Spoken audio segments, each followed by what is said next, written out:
Hi, lads, and welcome back to the Off the Line podcast with me, Jay Lambs, Hello. and we've got a guest from yonder today, from right up bloody north. Not Yorkshire. He's not He's from Yorkshire. Scotland. Yeah. They can take our liberty, but they cannot take our iron brew.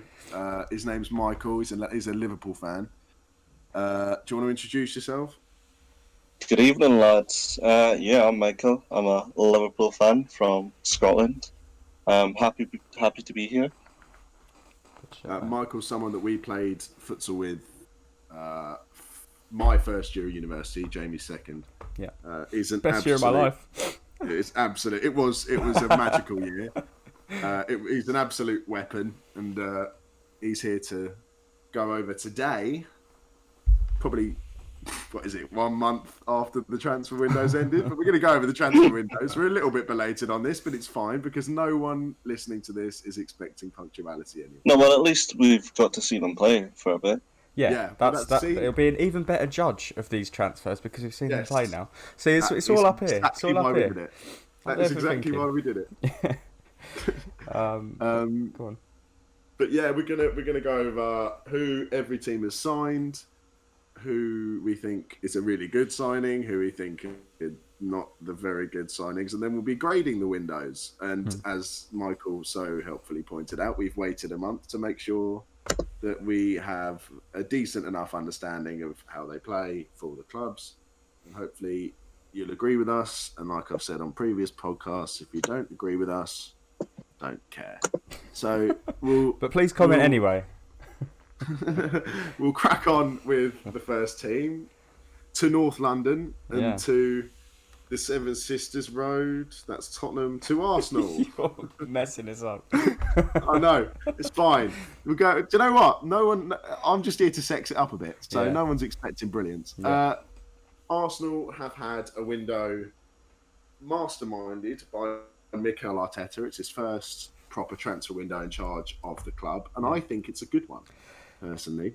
Yeah, I mean, when you look at the transfers that we've sort of picked out as the notable ones, you've got the additions of Gabriel from Lille, Willian on a free from Chelsea. They've brought back Dani Ceballos on loan from Real Madrid, and obviously the late signing of Thomas Partey on deadline day. You'd look at that as a base transfer window and think, they've had a decent one there. What do you think, Dixon?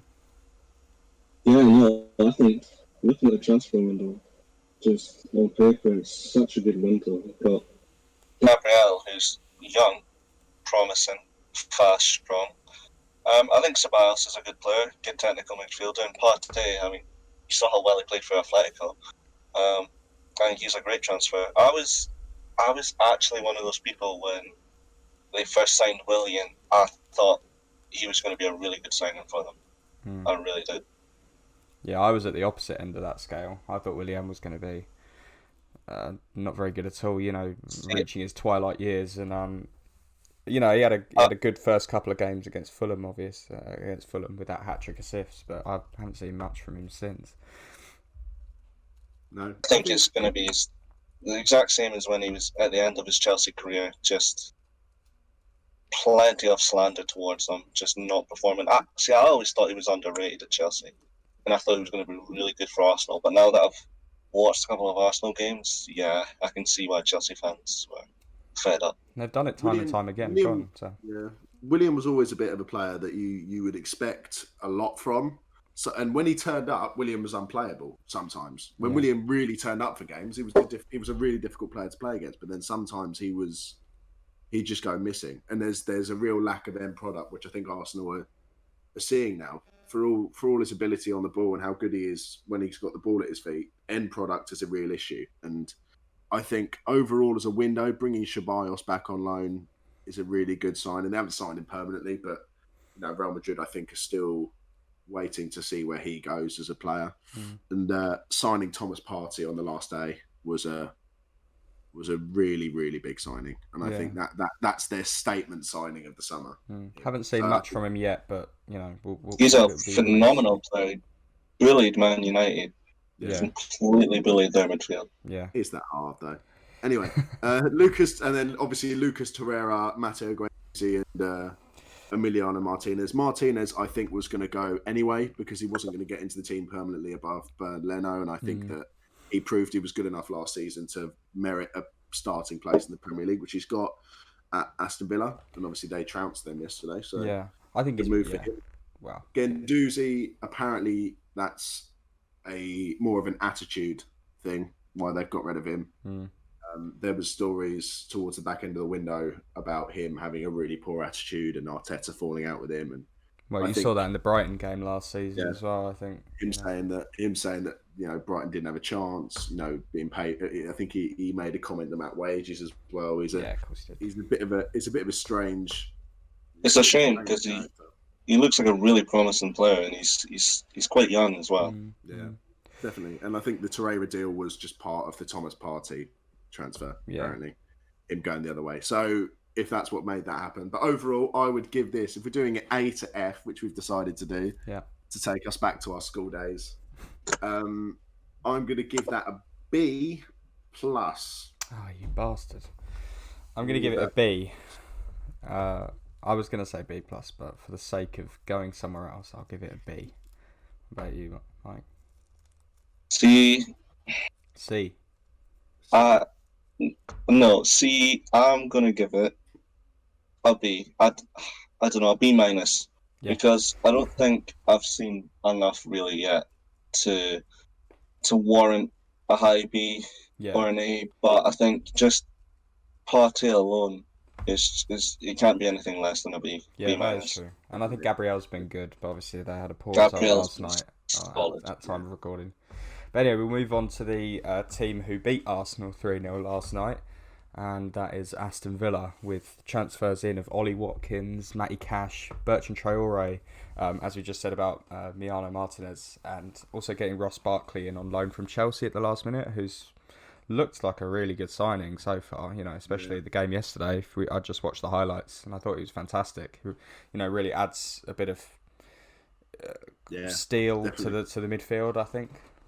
I think we were always going to loan out Ross Barkley at the start of this year because we brought in Havertz, Mount is in the team, Kovacic, Jorginho, Kante.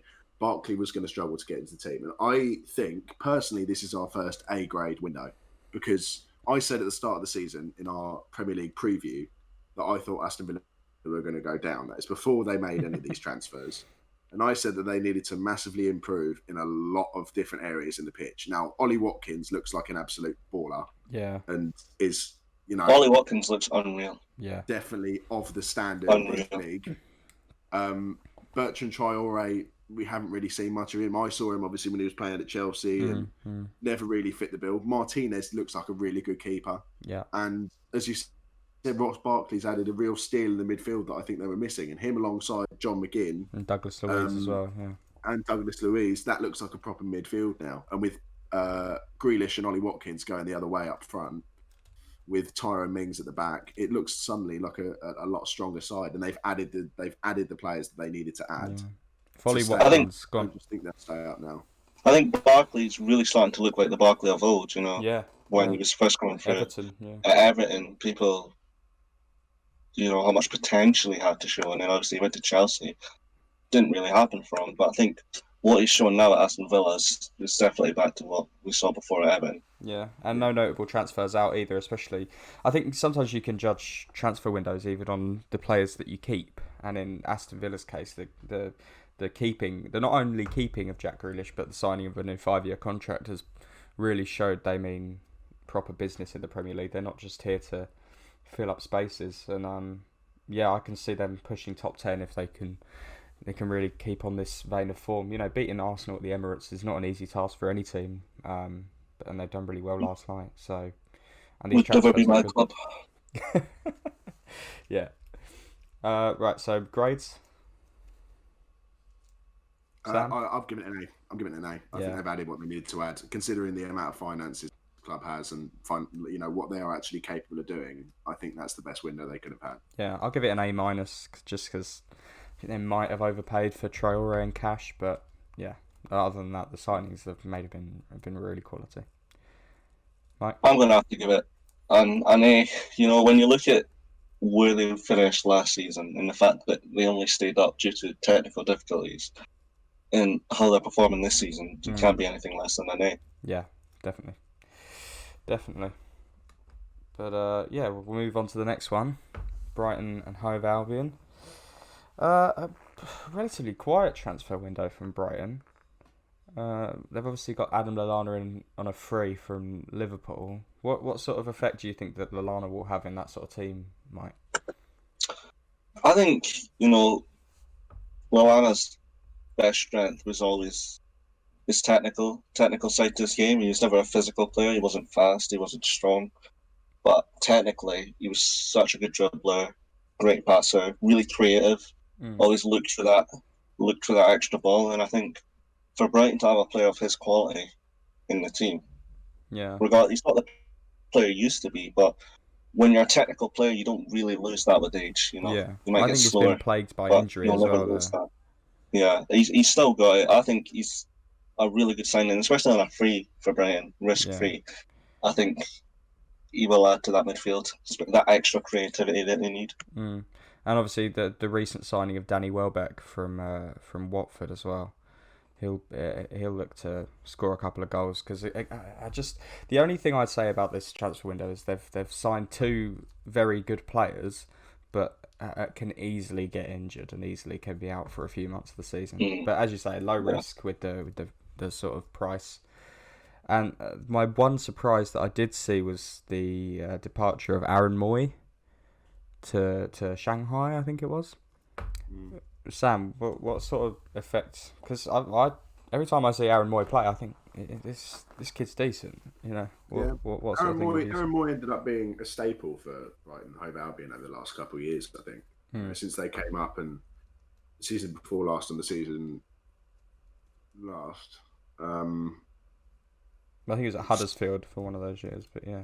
Huddersfield, but what I mean is he's been a staple for teams close to relegation. Yeah. He's a really good player, and he's always started games in midfield. He took penalties, and he's always been a decent enough player. I don't know. It's just he's gone, isn't he? I think it's just it was probably more that they were offered. It says undisclosed. If he's gone to China, it was probably for quite a lot of money. A bit of money. He's probably chased it because they were probably offering to pay him quite a lot of money. Yeah. And it's just one of them where it happens, players leave. It happened with Marko Arnautovic. Don't make me cry. Who ended up... but that's the same thing. Playing really, really good football, impressive Premier League, but sometimes money talks. Looking for that payday. This is one of them situations where it's just he don't want to play near relegation football anymore, and he's gone back to... he's gone for a payday, Yeah. So what are you giving them grading overall, Sam? C. Yeah, I can't. Yeah, I can't give them more than a C- in my book. It's a pretty average win, though. Yeah. Yeah, about a C's quite right. I mean, they haven't signed any world beaters, have they? Like Lallana and Welbeck are good players, but I think it's good for them. But I don't see them. They've got a good manager under Graham Potter. I think they'll still do well this season, but we'll see. All right, moving on to the next one. This might be short and sweet. Burnley. Any comments on Burnley? You give it. I hope they get relegated. I hope this is finally the season. Yeah, do you think it's just a bridge too far? Plaguing the Premier League for too long now. Hopeless, awful. I mean, I think obviously there's an issue with the club where they're rumored to be trying to sell it, and that might be the reason why the owner spent any money. They don't want to pile more money into a club that they're going to be leaving. I can't remember the last time Burnley signed a player though.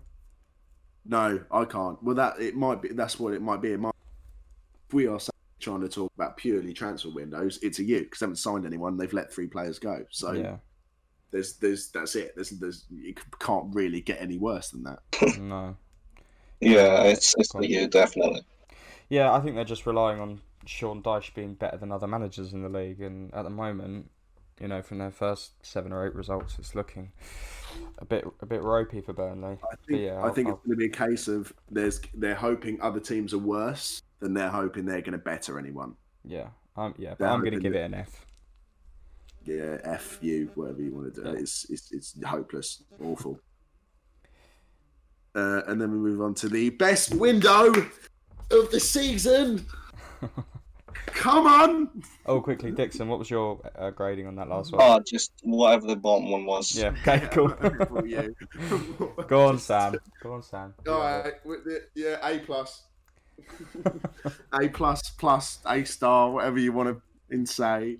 I don't know if you've got an asterisk on your thing. If you can put an A star in, put an A star in. We've signed bloody everyone. We're brilliant.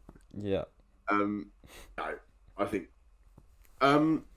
asking me 3 weeks ago, or whether we'd done this on the end of the window, or it was a great window, probably would have given you a slightly different answer.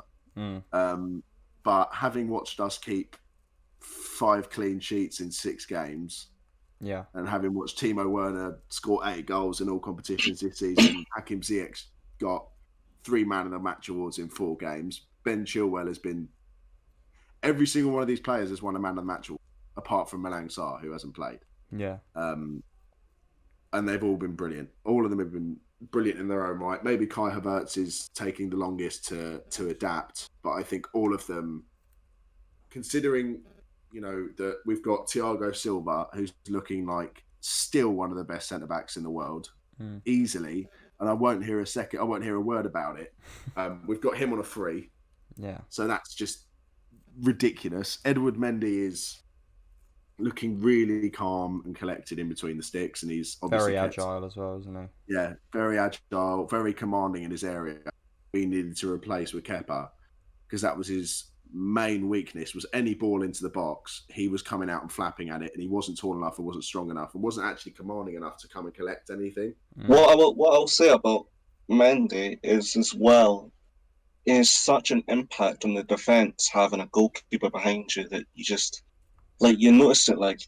For example, when Adrian plays, right, the defence just panics. They just knowing that he's there just makes them panic. They don't play as comfortably, and you can just see now that Mendy's coming to the side, the defence is just so much calmer. Yeah, and they don't have to worry about any shots from outside of the box is just going to go in. Yeah, no, it brings you back to that video where I think it's Joe Gomez is trying to shepherd the ball towards Adrian, and Adrian just absolutely whacks the ball out, and then Gomez looks at him and goes, "What are you doing?" Yeah, honestly, having that goalkeeper just helps the defence so much confidence. Yeah, definitely. And it's changed the team, and I think that we haven't overpaid for any of these players either. And you got rid of some deadwood as well.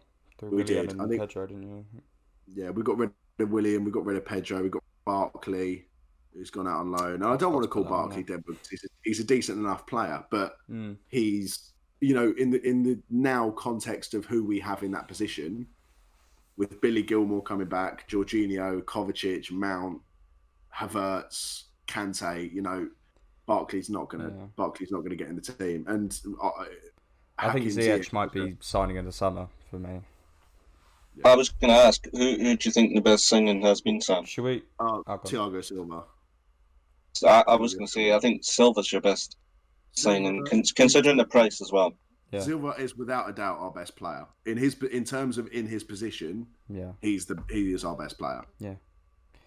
But no, A star. I don't see how you can. I will go along with that as well. Yeah.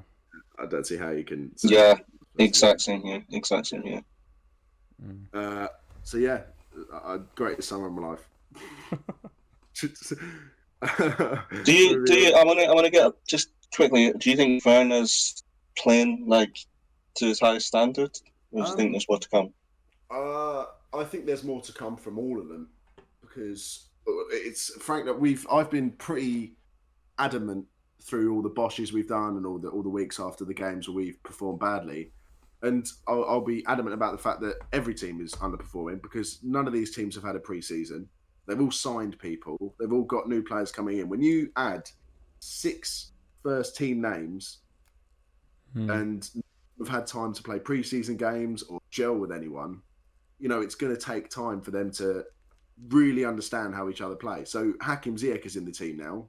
Mm. He is a player that needs to understand where Timo Werner's going to run to, or where Christian Pulisic is going to run to, and the way those players move. Yeah. And I think that that's the same for all of these boys, is that there is so much more to come from them when the team starts to motor along. And I think that Chelsea are starting to really gel as a team. You know, the last 4 or 5 results, we've conceded 1 goal, we've scored like 3 or 4 a game. So it's starting to come together. But no, I think there's definitely more to come. I think now that Ziyech is back in the side, I think Werner's stats are going to skyrocket, because with Werner, he's never, at Leipzig, he was never the most clinical. Like, he had a good shot on him, don't get me wrong, but he was never the most clinical. The thing about Werner is the amount of chances he creates from himself with his runs and his pace, getting him behind the lines. You know, with Ziyech, he can create 10 chances for himself in a game. And that's one of those goes in, that's a goal. That's the danger. You know? That's the danger that we've got. But no, wonderful window, and we will move on to South London. Yes. Roy Hodgson's Crystal Palace. It's all right. Yeah, I don't mind this window. Obviously, as a West Ham fan, I look at the transfer of Eberechi Eze, who I thought was, you know, West Ham were heavily linked to through most of the window. I think he's a good prospect for Palace. He hasn't quite hit the ground running. I know he got a goal against Leeds the other day, which is a goal and an assist. He was man of the match. Yeah. So if you have games like that, he'll be really good. And obviously getting Batshuayi back on loan, and then some sort of free transfers, Nathaniel Klein and Jack Butland coming back to the Premier League. I don't know what he's done to warrant a move, but you know, maybe just a backup keeper for Vincente Gaeta. It's just a pretty average transfer window, really. No. What did we give a C before? Did we give Brighton a C? Yeah. It's an interesting window. Eberechi Eze looks like decent, but Michy Batshuayi is, I mean, he's a Chelsea reject, really. I mean, we signed him for £35 million. Batshuayi. At the time, he was up there as one of our most expensive signings ever when we signed him. Nathaniel Klein, you know, has looked all right at Liverpool, played pretty well for Southampton, but I don't think has ever pushed through into being in the bracket of one of the best. Very injury prone as well. And I don't know much about Nathan Ferguson. No, neither do I. Jack Butland, again, is just a goalie. He's kind of the goalie that time forgot, in a sense, because he ended up going down with Stoke and then never really recovered into salvaging his career. So I think Crystal Palace have benefited from taking on a couple of players that have probably ended at the top end of the game in terms of Premier League standard and are looking to rediscover some form. Yeah. Very Hodgson window, this is. Yes. Do I think that they've added much in terms of real quality? No, but Eberechi Eze could turn out to be a really good player, and it's a good enough window to warrant a kind of C, I think. Yeah. I think the fact they haven't sent anyone away probably makes it a C. Like, they've kept Zaha. You know, and he's probably their best player by a distance. So I'm just going to give it a C as well. Yeah, I'll go C plus because I like Eze. I think Eze is a good player. Yeah. I think over the rest of the season, you know, I think he'll be looking for a move to a bigger place, potentially. Yeah, we'll see.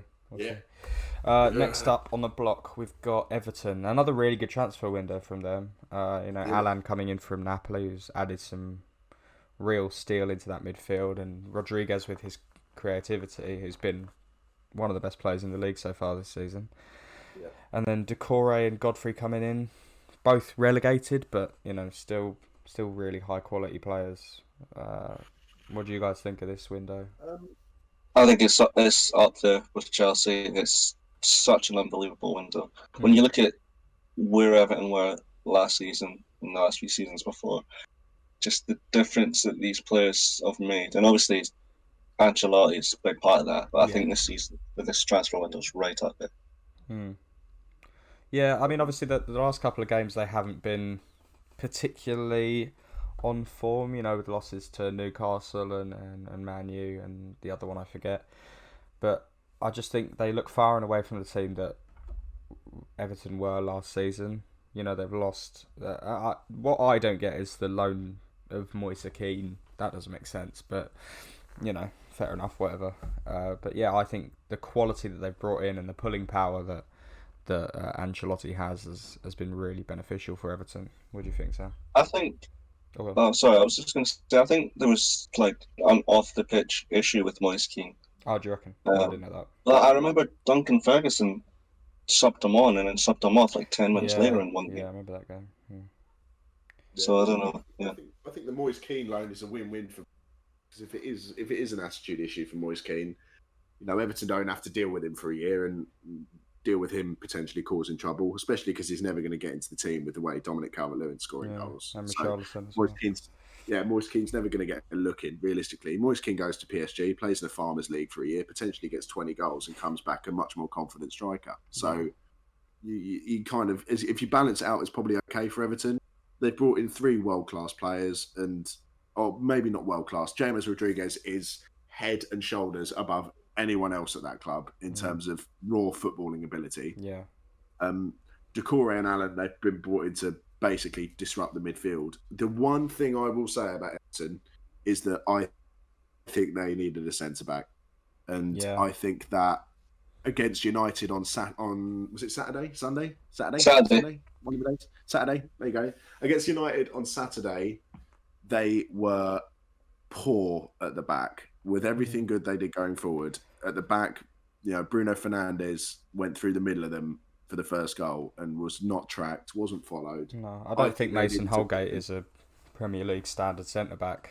No. And Michael Keane sometimes has his moments, but I think a lot of the time is quite average. But we'll see. You know, Ben Godfrey's been played out on the right for them, but we'll see what happens with him and if he sort of settles into that centre-back position quite nicely. But, you know, it is what it is. I mean, isn't it?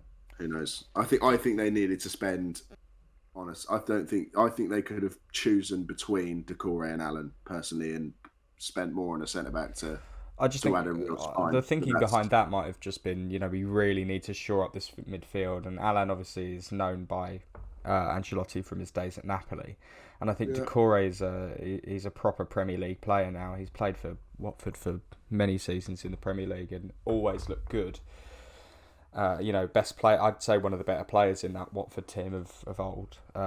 So yeah, I think that they really needed to shore it up, because playing in midfield of Gylfi Sigurdsson and Tom Davies wasn't really cutting it for their aspirations. I won't be as well. There won't be, yeah. So works out their world beater. No, for 40 million as well. Christ, that was. But anyway, we're not rating it Iwobi because it happened in January. But yeah, what are your guys' grades for this transfer window? A. It's a good win though. They brought in. Yeah, it's an A. It's an A. A's across the board. Well done, Everton. Yeah. Okay, we'll move on to the next one. We've got Fulham. I didn't realise how many signings they made. No. And you know what I'll say? This top, 10 signings they've made? Yeah. That is a whole lot of average. Well, I was going to say, I thought Fulham fans were upset because they didn't bring anyone in. When I'm looking at this, you know, when they got into the Premier League a couple of years ago, they signed like £100 million worth of players. You know, they signed that Jean-Michel Seri from Nice. I'm not sure if he's still kicking about in the Fulham squad or not, but and it didn't work for them, and they went down quite safely. I think one of the only decent deals in this is the signing of Alphonse Areola from PSG, and also Ruben Loftus-Cheek. But Ademola Lookman, you know, after his penalty the other day, I don't want to talk about it too much because it makes me laugh. Is that Areola? That's the goalkeeper from PSG. Yeah, he had an absolute blinder against West Ham. No idea that he left. No idea that he was at Fulham. Yeah, it sort of goes under the radar, doesn't it? I didn't know they made this many signings. Yeah, but because they're all average. As Sam says, it's a whole lot of. You don't look at someone in there and go, "Wow, you're bloody good, aren't you? You'll help them stay up." If I'm 100% honest, I recognise 2 of those names. Yeah. So, you know, there's not much I can say about this transfer window. Well, I know Mario Lemina obviously was at Southampton. Harrison Reed was at Southampton as well. Terence Tongolo went down with Huddersfield a few years ago. Harrison Reed, I believe, is a Championship player. from last year. Southampton. Was he Southampton? Ruben Loftus-Cheek was, I mean, it's the fella that Chelsea have kind of just offloaded onto whoever will have him for the last 3 years. Yeah. Ademola Lookman, I think, was actually, despite the penalty, I think was Fulham's brightest player against West Ham. Yeah. You know, obviously the penalty overshadows it a lot. Of course it was. Did you see it? It was terrible. awful. I would genuinely not play him for the next 2 games if I was the manager. That's just shocking. I think he was their best player, but that's not saying much because they weren't very good, and neither were West Ham on the day. But it is what it is, you know. And Kenny Tete he's come from Leon, I think. Leon. None of them are decent signings, really. I mean, Loftus-Cheek came on at the weekend as an 80th minute substitute, so that says all you need to know about the state of Loftus-Cheek's playing career and how much they think of him there. Harsh.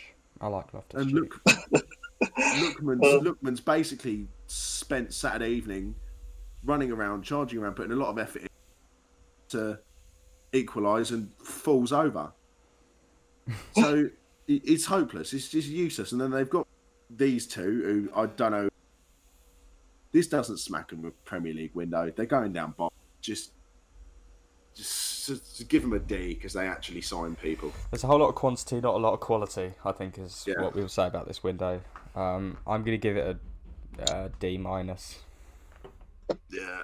Yeah, I think somewhere around a D is about right, to be honest. Mm. Yeah. Sam, did you say D as well?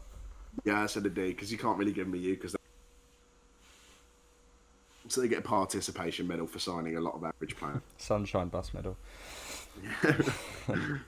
Right, go on, we'll move on to the next one. Go on, you take it. It's an interesting one. Leeds United, because I don't think any of these players could be considered in the best players of their season. So, really, Rodrigo, good. Rodrigo potentially, but then he got COVID.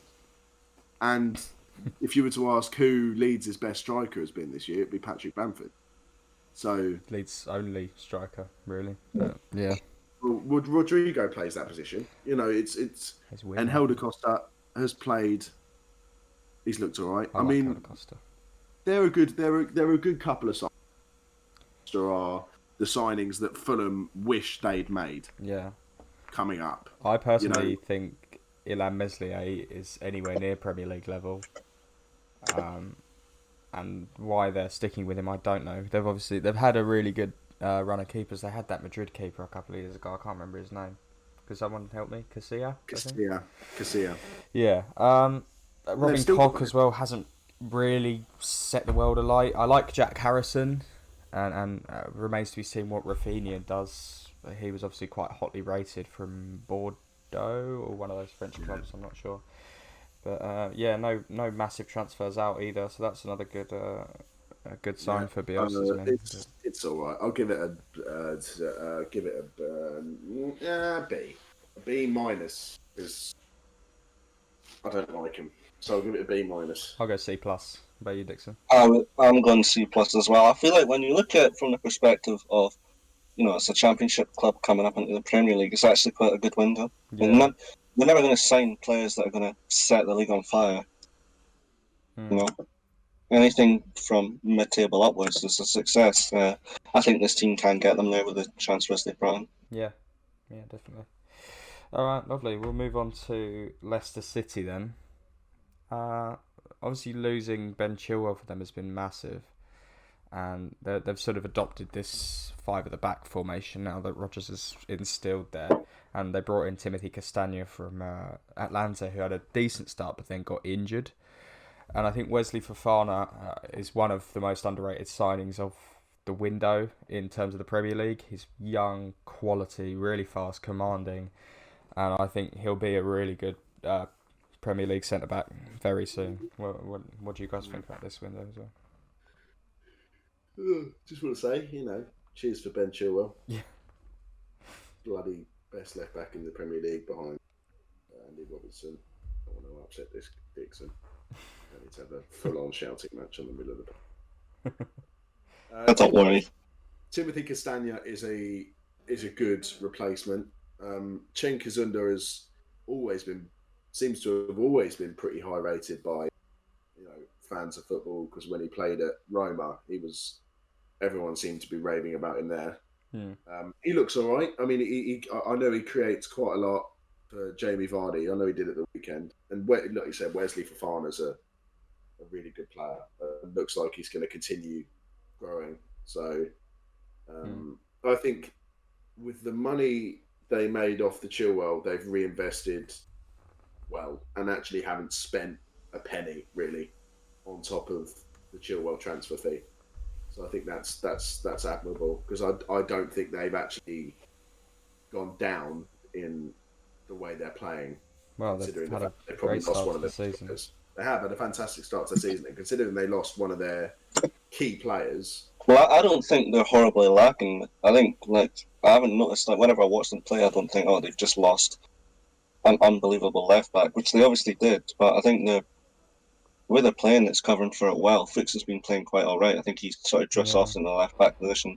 No, I think what Fuchs has done is he's sort of, and he's done what a lot of players have done in 5-back systems, who play full back in a 4-back, but then as soon as they enter a 5-back, they go to this sort of left centre back or right centre back position. I think it's what Azpilicueta did for Chelsea's title winning season. It's what Aaron Cresswell's done for West Ham this season, and I think they're playing like James Justin on the right and the left, because he's quite versatile.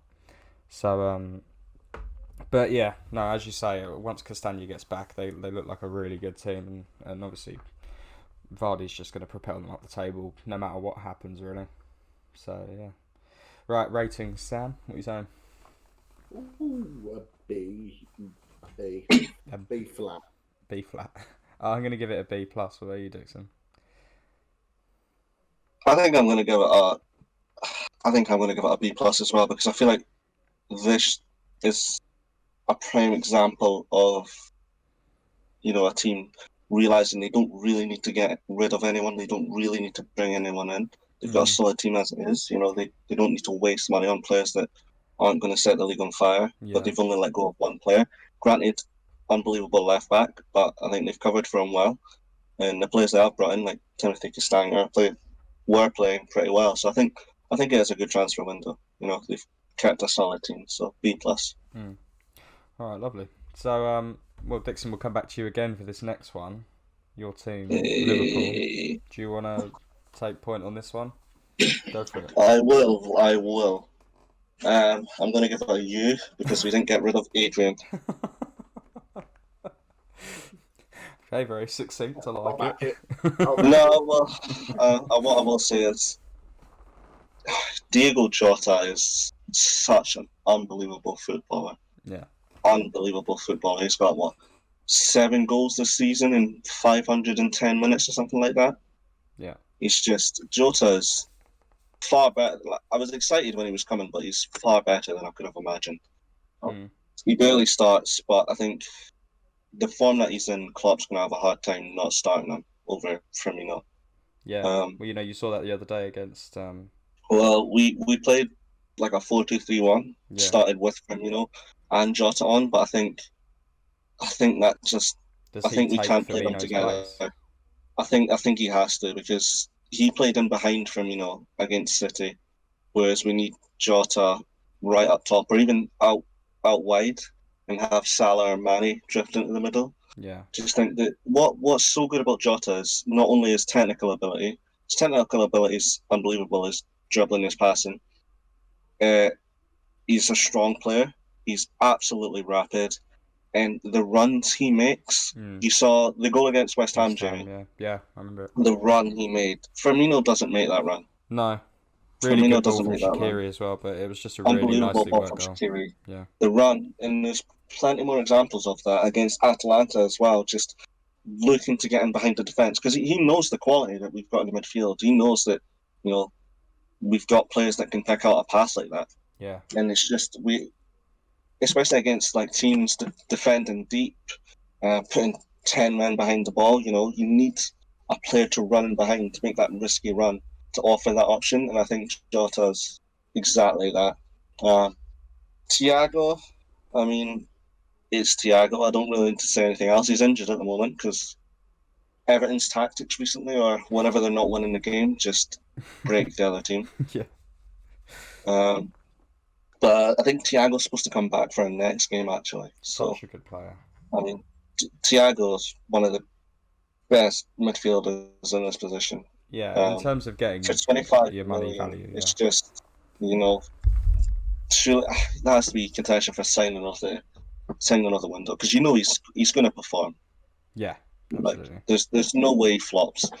In Costas Tsimikas, I don't know. I think he's taken Shaqiri's place in Klopp's basement. That's all I can really say from him. I don't know. He came, played one game in the cup, and I've never seen him since. Yeah. So, I don't know. He's gone down and unshackled Shaqiri and be like, look, I'm here. Yeah, I'm hoping so. I'm here for a paycheck. Look, you can go back and start playing again now.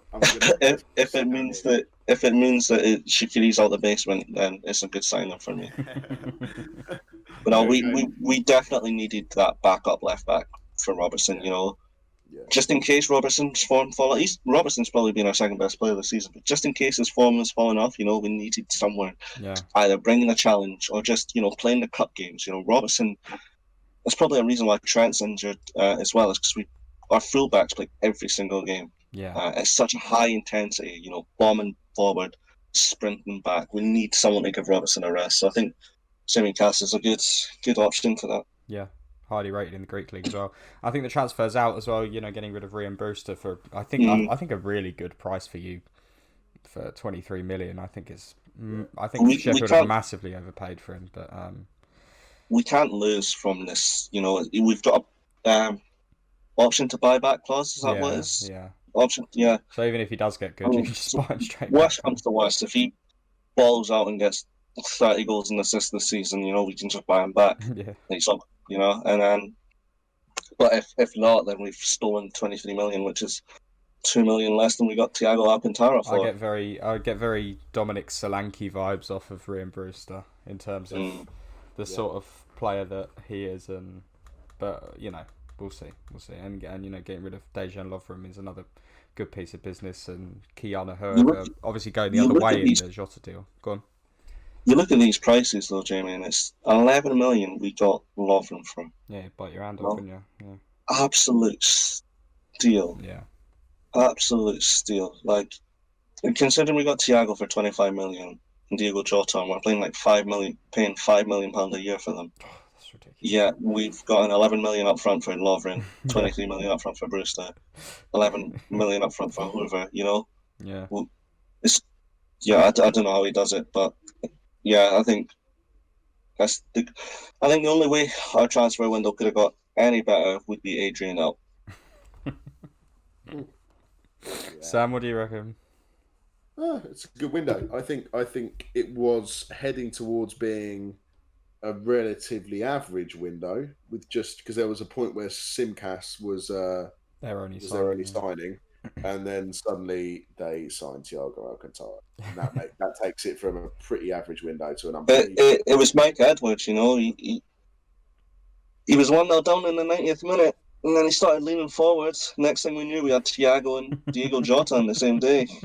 He started leaning forwards, win the bloody league again, and who cares? Don't even like football. Off topic. Can you see Liverpool winning the league? Yes. Yeah, I've predicted it, and I'm saying yes. No, man. It's going to be Sheffield United. Anyway. Yeah, I'll give that an A. City. Yeah, I think an A, just purely because they managed to sign Thiago for 25 million, and that's criminal. Yeah, A's across the board. Yeah. Right, we've got the Citizens. They're the title rivals for Liverpool, with transfers in of Ferran Torres, Nathan Ake, and Ruben Dias. What do you guys think the sort of effect that departures of Leroy Sané and David Silva will have on Manchester City's chances of really challenging Liverpool to this title? I think Ruben Dias is a really good. I watched all of the game yesterday. And I think that he's added a lot of stability to that back line. He did also get spun by Mikel Antonio. He did, but I mean, Thiago Silva got memed by Callum Robinson at the start of the year. Yeah. These things happen to defenders, but I think overall that's a really good signing, and with his age, I think it will prove to be even better in the coming years. Nathan Ake will be a decent backup. Do I think they should have paid 40 million for him? Not really. I think they probably could have asked for less, considering he's actually just been relegated. Yeah. And Ferran Torres for 21 million looks a really good. He's performing really well in the Champions League. So overall, I mean, they're three really good players. I think their biggest mistake is letting Leroy Sané go. That's unbelievable that they let him go. 55 million as well. That money. I think that's ludicrous, and I think that to let him go to a direct Champions League rival as well. Yeah. For not a lot of money, the team that have just won the Champions League, and then just giving him someone who's actively going to strengthen their side, I think is poor, really. David Silva was always going to go at some point. He's pushing on in his career. Yeah, but what I said at the start of the season on a lot of podcasts when we were talking about sort of City's chances this season, I think David Silva is probably even more important of a departure than Leroy Sané.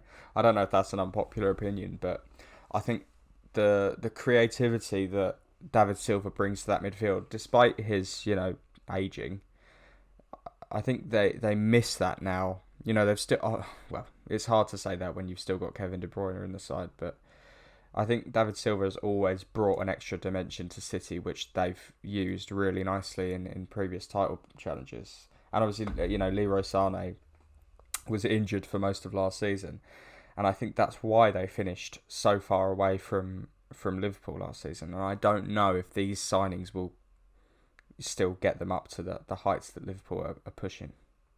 No, I think they've let as much go as they brought in. Yeah, I think yeah. is the story of this window. Oh. They haven't improved, or they've improved the defence, which they needed to do from last year because they were leaking goals a lot last season. But I think they've also lost a lot going forward. Yeah, with Silva and Sané, and obviously Aguero's injured now as well. And I think yesterday they did look a little bit toothless. Gabriel Jesus scored a good goal. Yeah. But overall, I mean, it's a decent window. You bring in Ruben Dias, and it's all right. But yeah, the Football Manager fan in me says they've had a really good window because Ruben Dias is a monster. But I would give them overall a C+ for the players they've let go. Oh, harsh. I'm gonna go for B. I'm going C- just because I feel like what they've brought in is not worth what they've let go. Sané's balling out already, and I would have gone lower, but Ruben Dias for me makes that an incredible window. Not an incredible window, but a good enough window. Right, we'll go on to the other side of Manchester now. Then we've had our gripes with United over the past month or so, haven't we, Sam? They're gonna bloody carry on. This is a shocking window. I'm sorry, but if looking at this does not prove this idiot in charge of Manchester United, no, I'm not going to go that way. You talking about Ollie or Woodward? One of them. One of them. Both of them. Look, you buy Donny van der Beek, one of the highest rated, one of the most touted, brilliant young midfielders in the world. You get him for 40 million from Ajax. You're thinking, brilliant. We've bought a player who's probably a natural successor to Paul Pogba. He can play in the same role. He's got the same abilities, and he's probably got a lot better attitude. And we are how many games after we've signed him now? 8. How many games after they've signed Donny van der Beek? 7, 8. Yeah. He's come on in the 80th minute in a couple of them. Yeah. What's the point? Yeah. If anyone listening can message and explain to me why they've signed him, that'd be great, because I'm lost. I don't understand. Alex Telles will probably end up being a good signing, because I'm not being funny. You could put big man left back and it would do a better job than Luke Shaw. Amad Diallo isn't actually playing for them yet. No, he's on loan somewhere else. He's gone out. Doesn't arrive until he's gone on loan somewhere else. I think he's at Atalanta. Yeah, something like Is that. he the young kid? Yeah. Because I remember he's them the fellow signing someone, and then I've just not heard anything from him since. Was that him? Yeah, that was him. And Diallo, and they've 30 signed million. Cavani, who, I mean, he's all right. What Cavani reeked of was a shit. Last day, we haven't signed a striker. Yeah, Cavani's let's get. available. We'll just get him. We'll just go and get him. This is the player who hasn't played for God knows how long. He hasn't had a sniff at the PSG side for, potentially a couple of seasons. It just doesn't scream of a window with much ambition. No. And that's probably more of a reflection upon Manchester United's ownership and the way the club's being run than Ole Gunnar Solskjaer himself, because Ole definitely didn't want Donny van de Beek. I think that's become abundantly clear, is that he was not a fan of Donny van de Beek being bought for that money, and he probably would have rather invested somewhere else. Yeah, invested in somewhere like a centre-back. I look at this window and I think, why have you not signed a centre-back? It genuinely is the most baffling thing. You've had 2 months. How have you not bought a centre-back? Victor Lindelof is not good enough for the aspirations that Manchester United are going for. And I think Maguire, again, it's nowhere near good enough for a team of Manchester United stature. You've got to go out, even if you buy Thiago Silva. He's on a free transfer, and you're one of the biggest clubs in the world. Go out and get him. If you let Chelsea have him, and he's proven at Chelsea that he's still one of the best centre-backs in the world. Why haven't Manchester United gone out and got him? It confuses me. And then letting Chris Smalling go for 80 million when he's had a really good season at Roma. They love him down there. It just begs belief what is going on at that club. And I think a lot of the fans do have gripes with the ownership, and rightly so. But yeah. Any other comments, Dixon? What are you saying? Yeah, I think. Yeah, I mean. The Liverpool fan in you's probably laughing. I'm holding myself back here a lot.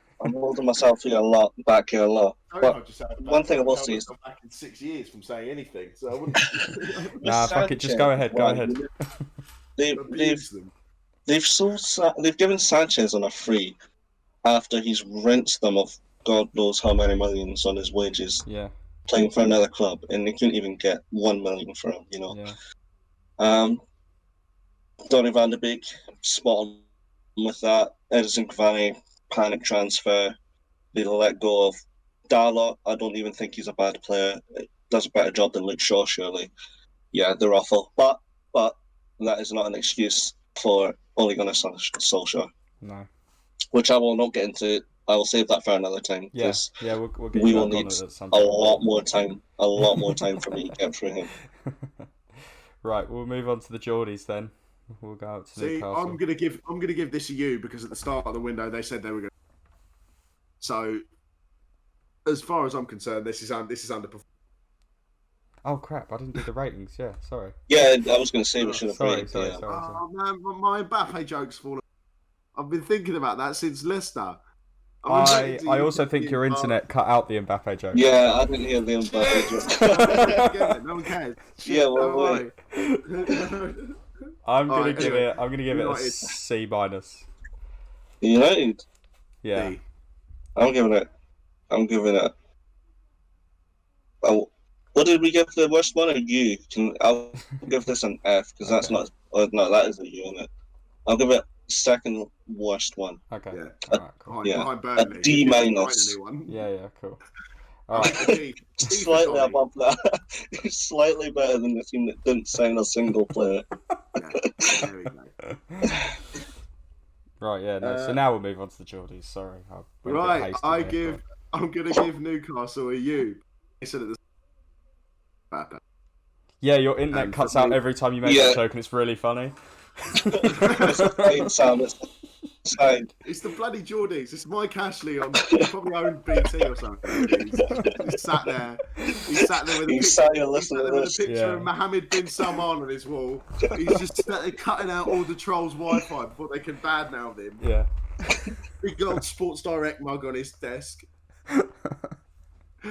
Anyway, yeah. So they haven't signed Mbappe, so it's shit, isn't it? Really. They signed Callum Wilson though. Oh, it's basically the same player, same caliber. Yeah.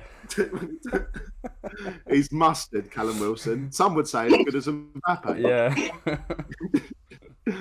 Yeah, it's all right. I mean, look, they've added Ryan Fraser is a decent enough player. Yeah. Jamal Lewis has been brilliant for them. Personally, I think he's been one of their best players of the season so far. That was where they were really lacking last season, wasn't it? The fullbacks. Yeah, definitely. And they got rid of Muto, so that's a positive. Yeah, I watched him play 90 minutes of a football game live, and I shit you not, I think he's the worst Premier League player I've ever seen play. And I've watched West Ham a lot. So yeah, see, I had to sit through Chelsea and we played Ben Hyen. So I would challenge that. I would challenge that claim. Ben Hyen. Gross. But anyway, no, we'll get through this one quite quickly because ultimately, for Arsenal fans, have £750 million to spend at this window. Yeah, and it hasn't quite materialised that way. They're stuck with Big Mike. It is legions of poorly executed transfers and tracksuits. So I'll give them a B because I don't know. They've I like spent B- 20 million and this. they've got 3 first. They've spent 20 million. They've got however much. I can't even. I'm going to be honest. I can't rate them because I watched 45 minutes of a Newcastle game, one of their first games of the season. I thought, never again, never again. So I haven't seen Newcastle play. I don't even click on the highlights. I don't want to do that to myself. So I could not. I'm just going to say C because I haven't seen any of the players play. Fair enough. Fair. All right, we'll move on to the closest team to them, I think. Don't fact check that. Sheffield United. Oh, did we not rate them?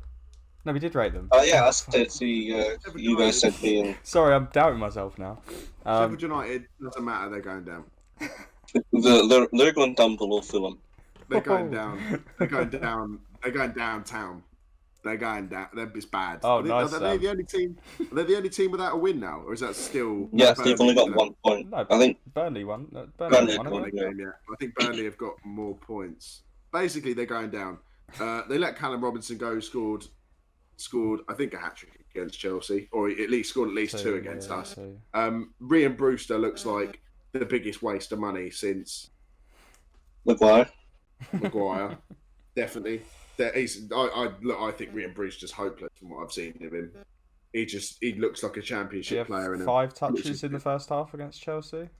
He didn't complete a single pass against Chelsea or whoever they were playing. He didn't even make a pass. No, he didn't even in the whole game. He had 5 passed the ball. The centre forward of Sheffield United had 5 touches. Chelsea. Aaron Ramsdale, I've got to be honest, he looks pretty dead. He looks dire. He looks awful. You think about the mentality of Sheffield United's transfer business. You've just Dean Henderson's just left because he was only there on loan and he's managed to play. And you go, right, lads, we need to get a goalkeeper. We've got 18 million to spend. Let's go and get the fellow who's just been relegated. I think that's harsh on Aaron Ramsdale, if I'm being honest, because he wasn't playing for half the season, and when he did play, I think he looked quite decent. But yeah, I will say from performances that I've seen from Ramsdale since, he doesn't look like anywhere near the standard of a team that's got to stay up. No. I like the signings of Bogle and Lowe. I haven't seen much from them yet, and obviously Ampadu from Chelsea. Ollie Burke's just dire. I watched him play. Yeah, it's awful. Just crap. It looks like a lot of championship players there. I think they definitely massively over the season. I don't think signings are going to add anything to it. Rhian Brewster looks like a championship player in a Premier League player's skin at the moment. Yeah. He's just not got the wherewithal or the ability to deal with the speed of the game. No. And it moved past him on Saturday. He's playing against Thiago Silva and Kurt Zouma, one of which is a brilliant footballer and the other which is just a massive physical presence.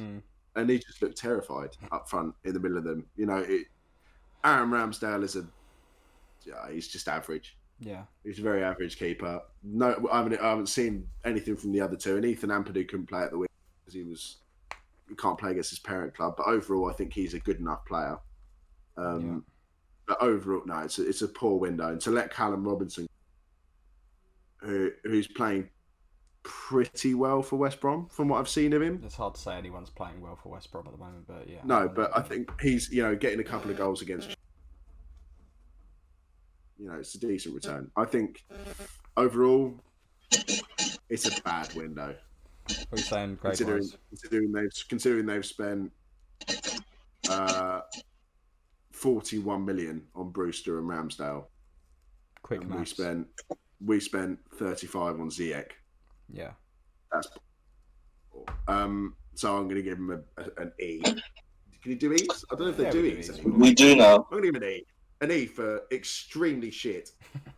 Dixon, what are you saying? I'm giving them a C because I don't think the way they're playing at the moment, how poorly they are, it's not to do with any other transfer. I think it's just the way they're playing football. The players they've already got just aren't playing properly. And I'm just giving it a C. Yeah, I'd sort of put it somewhere between a C- and a D+. Or maybe a D. Just with the amount of money they had, if they spent 40 million, I feel like a team like Sheffield can easily buy 4 or 5 like decent signings. So yeah, maybe a D. I'll give it D+ then. All right, moving on. Let's go down south. Southampton. Anyone want to start? Yeah. I mean, I think it's been good. I think Walcott's really good for them. Yeah. Walcott's been a quality player for them. I mean, that's. I think again, like the players that are playing really well for Southampton are players that they've already got. Yeah, already Adams, like that sort of Adams, Che Adams. Really good. I had my doubts about Che Adams last season, but I think he's come really good recently. Salisu and Diallo are two. I love Football Manager. Sorry. I think Diallo's good. They're really Diallo's good. been good this season so far. And Walker Peters obviously bringing him in on a permanent. It's a smart bit of business, I think, from Southampton. But I just think they look good. Obviously, losing Højbjerg has been a bit of a downer for them, but I think they've covered up quite nicely with players like James Ward-Prowse, who's had a cracking season so far. And, being top of the Premier League for a day clearly shows that something's going right at Southampton. Yeah, stop the count. Stop the count. Stop the count. It's really good. It's a good window. They brought in what they needed to bring in. I think actually, Theo, like Dixon said, the signing of Theo Walcott looks like a masterstroke because he suddenly discovered some form there. Yeah, and I think he's been crying out for this kind of while. And you love a homecoming story as well, didn't you? Yeah, well, I think that's what I mean. He's been crying out for someone to really put some faith in him and say, look, we're going to play you starting every week, and we trust that you're good enough to play at this level still. He's still got it. Yeah, he's definitely still got it. I think he's just he kind of squandered at Everton a little bit last year. Yeah, and you're going to when you've got that competition for places, but I think he'll do really well at Southampton. What are you saying, grades? I'm gonna give it B. B. Yeah. B's across the board. B-. I'm gonna go for. Well, I'm going to give it a B+, so it averages out at B. Averages out at B, fair enough. Okay, lovely. We'll go at the Spuds now.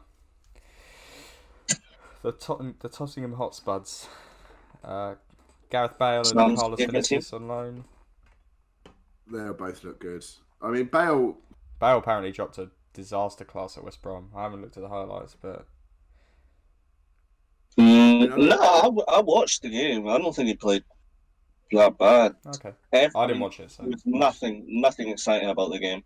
Yeah. Nothing exciting. I mean, I watched up until 65 minutes, so maybe after that he done something. I don't know. It was just the most boring game that I've ever seen. It was like, to be honest, I think the best signing out of all of them is Reguilon.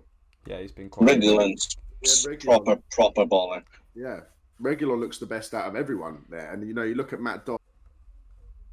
Proven wing back. You look at Carlos Vinicius, he's one of the most promising young strikers in Europe, from what I've heard. He's come from Benfica. He looks like a really good player. Yeah. Gareth Bale obviously is Gareth Bale. Yeah. Doherty as well. I think Højbjerg's been a very underrated signing. I think he's been quality for Spurs, and I don't think a lot of people give Højbjerg the credit that he deserves. And I think Joe Rodon, who West Ham were linked with for a lot of the from it's a running theme through this. Oh, right, shut up. This is year, really, right? really good. This is really, really good. That really good Championship player that West Ham. Yeah, he went. Yeah, all right. Well, I seem to remember me and you sitting in a car a couple of months ago, and you saying about how Chelsea were going to get Redwell on, so that'll do. Yeah, well, then we ended up getting someone better, so who cares? Yes. Oh, I don't know about that. That's a big call. We don't need to talk about it. I'm very happy. You could let me enjoy the fact back once, and I don't have to watch Marcus Alonso play anymore. So that's a real positive for me. The signing of Joe Hart's a weird one, but up, innit? One for the spot registration as well. Yeah, should have just put whoever their goalie coach is back in. Isn't it Cudicini? I think there's a goalie. I'd kill to see Carlos Cudicini back in the Premier League. Can you imagine Chelsea playing Tottenham and checking Cudicini and eating the goal? Just because they don't trust Joe Hart and Kepa. The Barclays. The Barclays scenes. No, I'll give this window I'm giving it a B. I'm giving it a B plus. I think the loss of Jan Vertonghen stops this from being a properly good window, because I think he brought a lot to Tottenham, and obviously Victor Wanyama is not much of a departure, but still, a little bit of steel in the midfield. But yeah, overall, not a bad window from Spurs, and obviously keeping Son and Kane. Yeah, I don't think they were ever even threatening to leave, but yeah, no, it's a good window. Yeah. Now, next one. I want full disclosure over this, that Jamie, you are going to be impartial, because I know that they took your beloved Diangana off you, right. And I want you to promise me that you're going to give them a fair rating. I will. F. No. Yeah. No, I'm joking. One that I didn't actually know this until I was doing the research on it. I didn't know they brought Branislav Ivanovic. I did. I knew that. Just it's blew an my interesting mind. one, isn't it? Yeah. This big son of a Serbian tank driver. The most terrifying right back the Premier League's ever seen. Yeah. Does he start? I don't think so. He's too busy drinking petrol for breakfast. Yeah. It's one of those things. I will never watch West Brom play a game of football unless it's against Liverpool. Yeah. So. Yeah. And if it's against Liverpool, it's probably not going to be very fun. It's not going to be a fair reflection of their signings. No, I will say, in West Brom's defence, I think Carlin Grant is a great signing, who hasn't really played yet because he signed late on in the Championship window from Huddersfield. Because I've been watching him for a while. He came through the Charlton Academy. I think Mateus Pereira, who they had last season, is another quality signing. And yeah, Diangana, I won't say a lot about him. I think he's quality, and he showed his quality in the early games. I think he's been a bit quiet since then. But I don't think they've had a terrible window, but nothing screams we're going to stay up from West Brom at the moment. No, I mean, can I just bring you some breaking football news? Go on. Apparently, Trent Alexander-Arnold has been ruled out for 4 weeks with a calf strain, which he suffered yesterday. Who comes in? Is it Milner? I think it's Milner. Nico Williams. I think we play Nico Williams. Or Simicast. Maybe he can go on the right. Yeah, we'll see. We'll see. Tough couple of weeks coming up for us as well. Or tough few weeks. If Klopp decides to let Simicast stop cleaning everyone else's boots for a week, maybe. Yeah, he might have to. But no, this window's, I mean, signed Diangana, and that's funny. So I'm going to give it a C+. I will say one more thing on Hegazi leaving. I think he was one of their better defenders and has been for the past couple of seasons. So I don't know what's gone on there. Apparently the board have done it behind Bilic's back. So I don't know the ins and outs of it, but I'll say a C- because I don't think they've done enough. Dixon? Oh, we'll see. Okay, lovely. Okay, I'm gonna talk about West Ham now. grab a drink. Right, everyone else.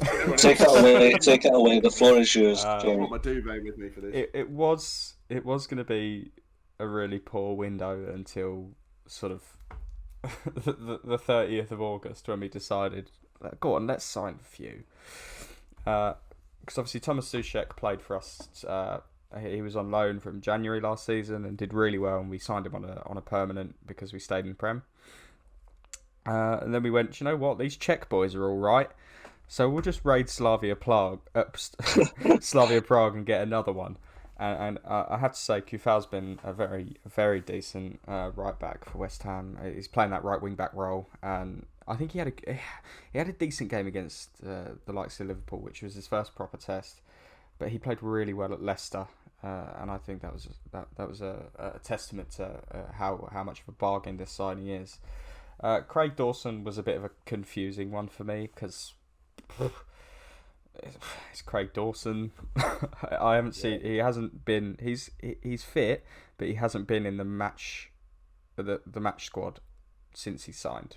So for me, this is a bit of a nothing signing.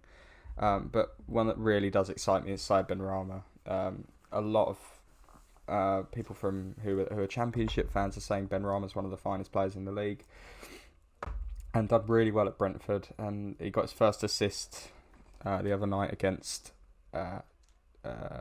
Fulham, and I just think he's really going to grow into this side, and I really hope that he does. We've got a loan with an option to buy as well, so it'll probably end up costing West Ham about 25 million, which I think represents quite a good deal. The loss of Diangana, obviously, as we just talked about, is a big one for West Ham. A lot of uproar about that for the right reasons. Jack Wilshere getting mutually consented was one of my favourite things that's happened this transfer window because it's just rubbish.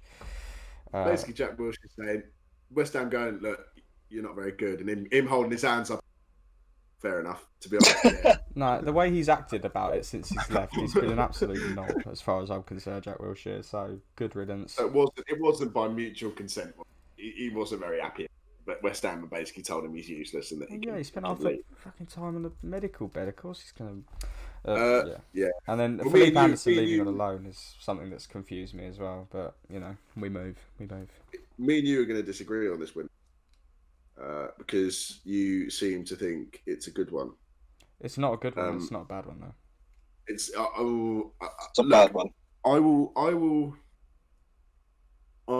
agree that keeping Thomas Souček was completely detrimental to you having a decent season, because I think arguably he was one of your players of the year last year.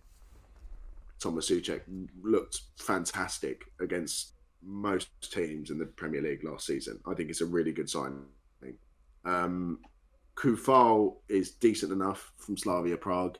Craig Dawson just screams desperate to have brought him in. It just doesn't make any sense. Like you said, it's why have they done that? Why have they brought back? It's a Golden Sullivan special, that one.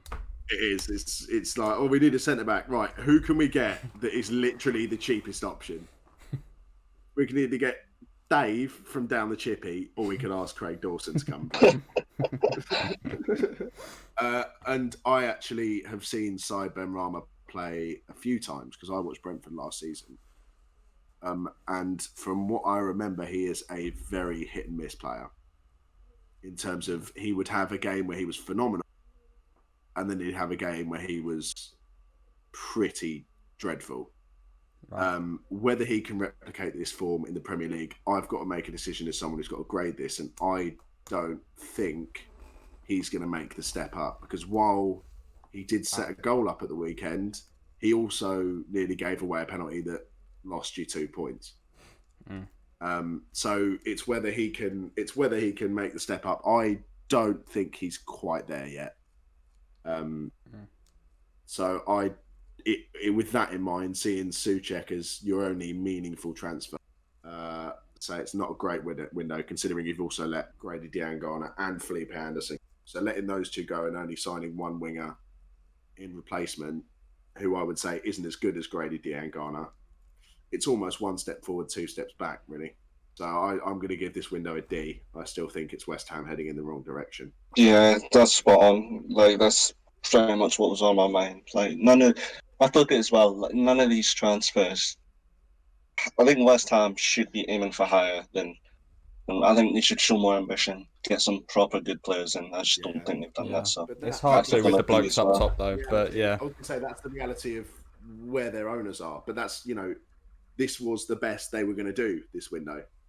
And that's more of an issue of the club just basically not backing the team, backing David Moyes, whatever it is. It's I think that's a D window for me. Yeah, I still think that West Ham are in trouble if they continue to make signings like this. They played well this season. They played really well, but I think that's more down to players like Antonio, others that have stepped up in the face of the board not backing them.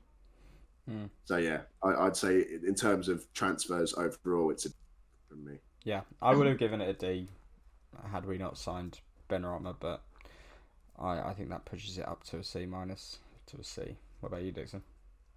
yeah, I'm a D. Fair enough. All right, we'll finish up then with the boys in orange, Wolverhampton Wanderers. Anybody want to start on this one? Because I just waffled on for 5 minutes about West Ham. It's Portugal. And here we see the Portuguese national. Here, the Portuguese national anthem. Sam, take it away. It's bloody. It's just a bit. I don't know the Portuguese national anthem. Yeah, you do. You sing it all the time. Don't do that. No, to I'm me. not. Just keep talking. Nuno Espírito Santo está No. portuguesa. Anyway, Nelson Semedo, Fabio Silva, both probably all right. I mean, Nelson Semedo wasn't top-notch very analysis there. No, I think that's about right. They're all right. They had neither of them have really turned up at all so far this season. Semedo apparently was not very liked at Barcelona. Fabio Silva was one of the best young prospects in the world, but yes, but hasn't started again because unfortunately for him, he is in Raul Jimenez, who's been one of the highest and best performing players in the Premier League over the last couple of seasons. No, I've got my football manager head on. Sorry. Yes, you have. You just see these young players. Did West Ham try and? No, shut up. Listen, Ryan Out-Nouri and Fabio Silva have been some of the best prospects on Football Manager for the past 3 years on that game, so I think this is a very good transfer window. And Marçal is quality, and Keanu Herver from Wolves it's a signing, isn't it? Jamie, how can you say it's been such a good window when you look at the results and you look at the table? Yes, they might have brought in some players that could be good, and they're all right players. But if they're not performing, then if I sign Messi and he doesn't score any goals and we finish 10th, we brought in a good player, but it's not a good signing. Yeah, and letting Diogo Jota go is a big loss. Yeah, because he has torn the world apart for. Yeah, I think the way Jota's turned out really does bring this transfer window down for me. Yeah. You look at the three names that they let go: Jota, Costa, and Matt Doherty. Maybe with you put Helder Costa to the side because he hasn't really been involved with their side for the last couple of years. But Diogo Jota and Matt Doherty were both first name on the team sheet last year. They were in the side, no questions asked, and both of them have gone to better things this year. Now, I understand that as a club that are trying to grow financially and as a club that are trying to make transfer moves, and you can see what Wolves have tried to do by letting Doherty thinking that that's going to better that right hand side. It hasn't. I think Doherty was a fantastic player for them last season, and I don't see what they see in Nelson Semedo personally. Diogo Jota's a phenomenal player and is looking like he's going to spend 3 or 4 happy years at Liverpool, already having pushed Roberto Firmino out the side. And Fabio Silva, I can understand that he's one of the youngest prospects in Europe and he might come good, but at the moment, Dixon said he's not in the side, so you can't. We've got nothing to base it off. So as the fact they've spent 70 million on Nelson Semedo and Fabio Silva, and another 12 on Herver and Marçal, you look at the undisclosed fee and However, we're now talking about 100 million on 4 players that I can't name anything they've done this season that is even remotely remarkable. And they've let probably arguably their best player go. So this is a really bad window. No. I think it shows as well. It shows in the results. They're not where they were last season. I think Sam said it perfectly. I like planning for the future, and for me, this is a good transfer window if you're planning for the future. But as you guys say, I think you're dead on at the moment. They're not having the best season. The future might be the championship. It won't. No. No, it won't. It won't. But it won't. But I still think plan for the future. Yeah, but there's no point in the future if you finish 14th or the next couple of seasons. Yeah. That player's not going to stay. Wolves are at a pedigree now. Wolves are, Wolves should be top 8 easily. They're no longer a bottom half team. Wolves have come up from the Championship and have made a statement and finished top half. They were in the conversation for Europa League. So you if you're Wolves, you've got to be making transfers to keep progressing. If you've nearly made it into the Europa League, and they almost got to the Champions League, you're looking at Manchester United not signing anyone. You're going to be sat there thinking, right, come on then, we've got to do some things that are good for now, that are going to push us on this season.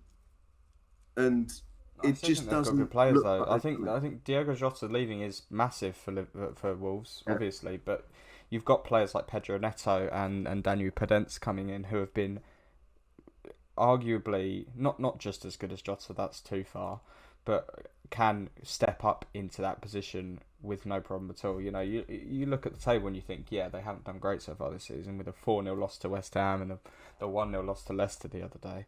But I think over a season, Wolves are just a really solid team, and Jimenez guarantees you goals, and Adama Traore is quite happy to step in at right wing back if Semedo's not working.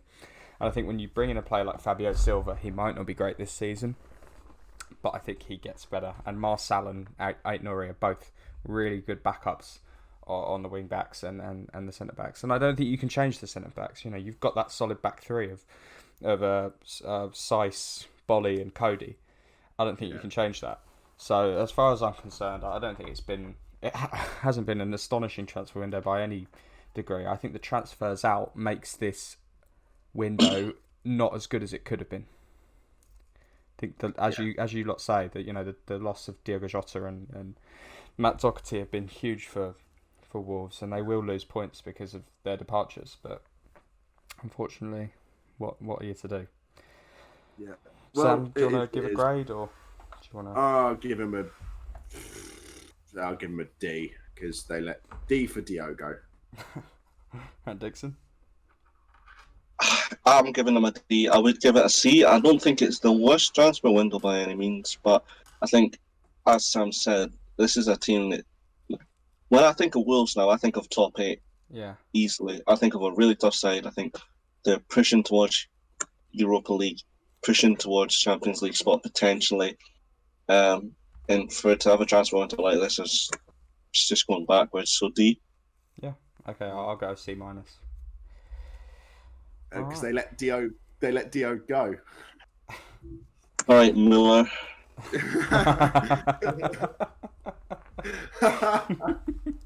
Do you get it? Because Diogo sounds like he's going away. Well, we call him the Goal Jota. Diogo Jota. Oh, stop. I'm sorry. That's got to be the worst end to one of these. I wouldn't have it any other way. Do you know what? It's a pedigree. You can't teach this kind of shit, man. Yeah. That's it done. That's it. Well, it's been a pleasure. Thank you for having me on, boys. Do you enjoy it? You're welcome. Yeah, I do. Hopefully bring me back on for some United slander. Yeah, get you on for a bit of debate. We might have to do a podcast. We might have to do a podcast on United, to be honest, because we've started going at them so much. We've received some messages on the Instagram. Well, my comments in particular are being put into question. Oh, my comments will make yours look tame. Well, I My was friend. described as I was described as a Padawan Graham Souness last week. Well, when I come on, I'm gonna make Graham Souness look like the Dalai Lama. That's the quote of the episode. There we go. Thank you. There wasn't one, so I'm glad we There got wasn't one. I can do that That's at the it. end. I'm gonna make Graham Souness look like the Dalai Lama. There you go. Done. That's it. We've made it now. Lovely. That was what we were waiting for. That's why we got you on, Dixon. Yeah. We just had to wait an hour and 20 minutes to do it, but we finally got something. Wordsmith, they call it. Yeah. All right. Do you Well, want an it's been a outro, pleasure, Sam? boys. Yeah, I'll do an outro. We talked about transfers, and now we're finishing. So, yeah. Please leave a like on the video. It helps us massively. Give us a comment and interact with us on the socials. Tell us what you think, and we'll see you in the next episode. Cheers, Dixon, for coming on. Hope you've enjoyed it. Thank you. Thank you for listening to the See you Offline boys. Podcast. We'll see you later. Love you boys. In a Bye. bit. See you.